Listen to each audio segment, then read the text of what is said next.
Hey there, you're watching Procurement Shorts, your quick fix of all the news from the world of procurements and supply chain.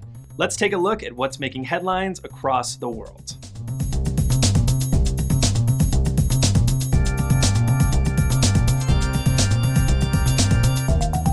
It's one of the two most widely consumed beverages around the world, and going by global export trends, tea supplies could originate a lot more from Kenya, Poland, and Germany.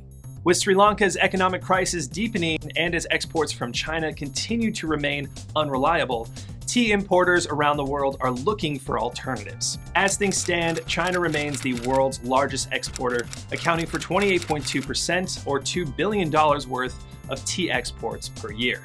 Kenya is distant second, accounting for $1.1 billion or 15.6% of global tea exports.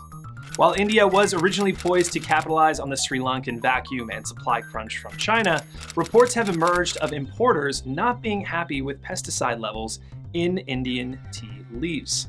This means Poland and Germany, accounting for just 3.7 and 3.1% of the world's tea exports, have now emerged as frontrunners to boost their tea exports and capture markets dominated by Sri Lankan and India. But this exploit won't be easy or cheap. European tea production units have been running at subpar capacity given the labor shortage. A 40-foot container from the Indian Ocean to New York cost $6,500 before the pandemic and is now priced anywhere between $15,000 to $20,000 per container. Container rates from Shanghai have risen from $3,500 pre-pandemic to about $15,000 today. Builders, contractors, and home fixers in the United States are staring at a spike in construction and home refurbishment orders. Except, fulfilling them remains a challenge in the face of skyrocketing material prices. Construction price trackers across the United States have registered a 20 to 28% increase in prices of construction material and home fittings since March. Suppliers have announced a 20% hike in cement prices, a 26% hike in those of radiators, and a near 28% hike in oil tanks.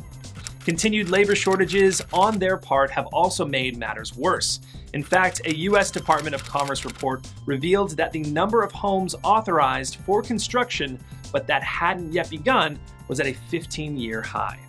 According to a report by Harvard's Joint Center for Housing Studies, Americans spent a whopping $420 billion in home improvement through 2020.